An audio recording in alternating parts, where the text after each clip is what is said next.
Irashaimase! Hello and welcome to Fitaurus' Kitchen. I'm your host, Chef Fitaurus.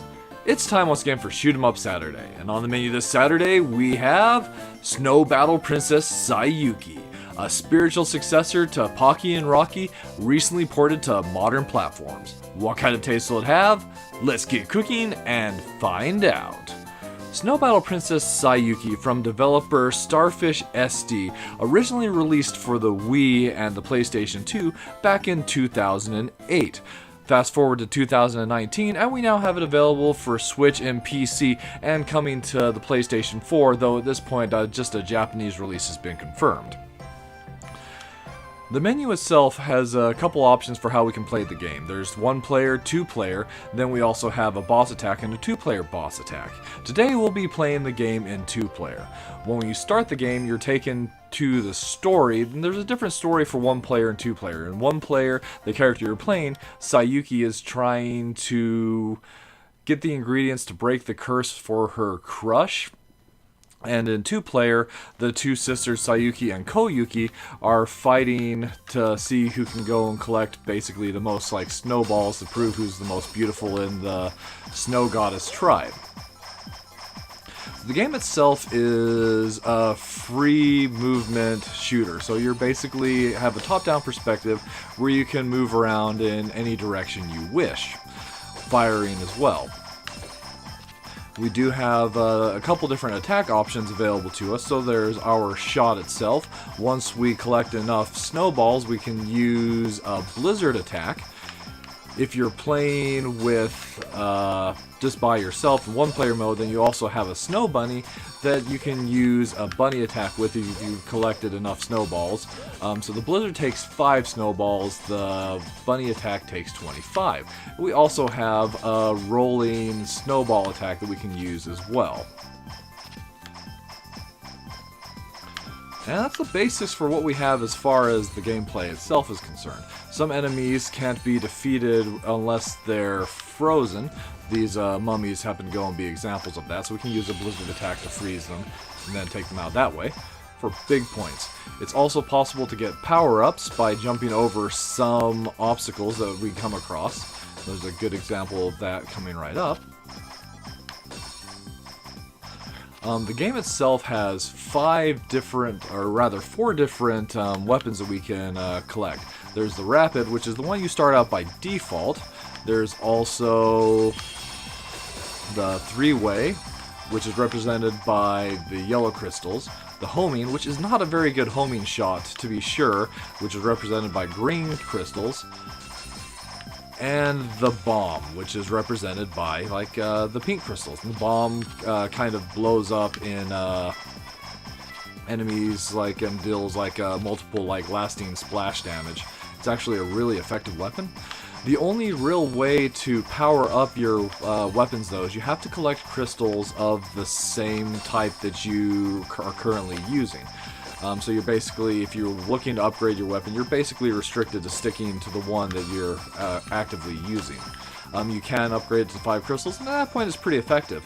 But one problem the game has is if you die, you will be reset to the base weapon at basically level 0, which is not very effective. So this is the homing, and as you can see, it really doesn't home even if it's close to enemies.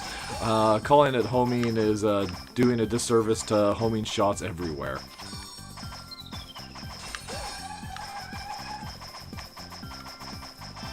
So the game is actually, I feel,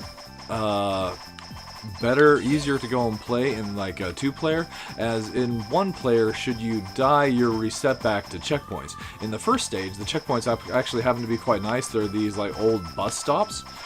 Throughout certain points of the game, we'll go and see parts like this where you have all these ghosts that pop up. A great place to use your blizzard attack, and you can freeze and combo frozen enemies to actually score big points and snowballs. The game is played over a course of 8 stages, and as you can go and even see just from this first stage feels relatively long, but it's actually quite short in comparison to the other stages that the game happens to have. by quite a ways, actually. Even just like making good progress through some of the later stages in the game, it would go and take me a good like 10 plus minutes for some of them. There was one that I spent like 20 minutes on because it was a labyrinthine like stage where you had to collect all these items, and I ended up getting lost and I couldn't quite figure out what I needed to do to actually progress in the stage itself.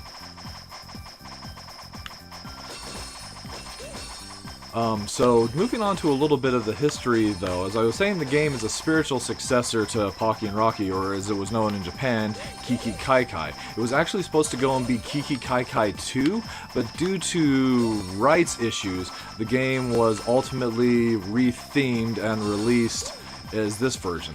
It was originally released in North America and Europe as Heavenly Guardian on the Wii and the PlayStation 2, and the Wii version had some interesting control differences. You could use the Wiimote to point at the screen and control the direction your character was firing at, but it was really, really finicky to use. Not any way I would recommend to go and play the game, honestly.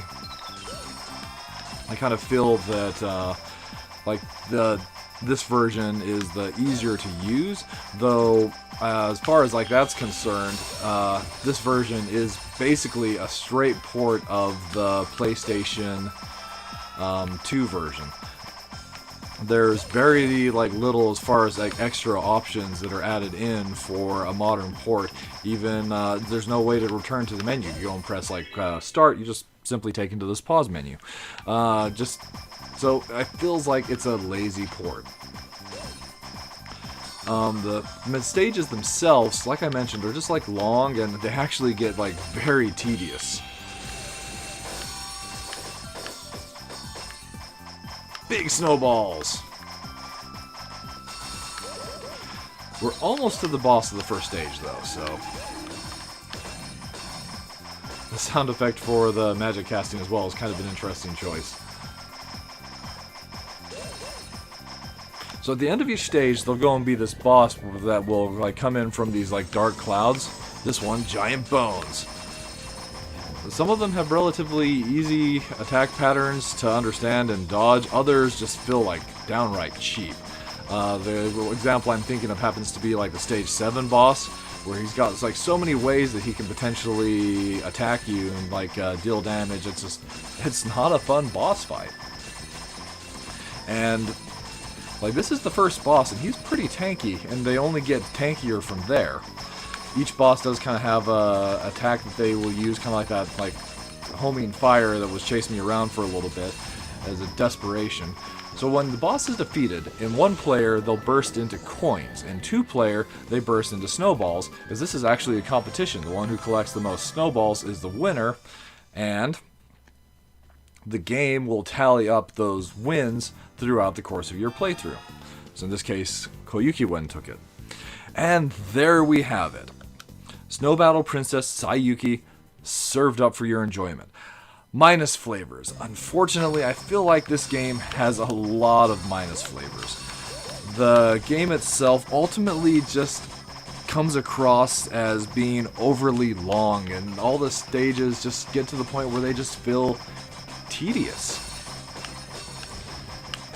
It's not easy to power yourself up at all, as you have to collect the type of shots that you're currently using, and depending on the stage and if you're having to play in single player or even two player, if you die you lose all the crystals you've collected, and gaining those crystals back is actually a very, very difficult task to do, if not just being outright impossible. The game is somewhat generous with 1-ups, and you can both earn them from collecting them as power-ups as well as collecting them via,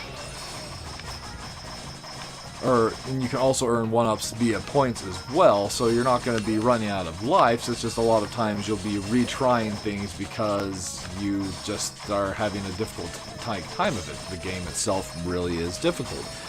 And then there's also the complaint that this is a lazy port. They could have had extra features added into it, like even the way that when you're in the option menu, when it's like showing you the controls, looks like it is just a bad like MS Paint job, truth be told.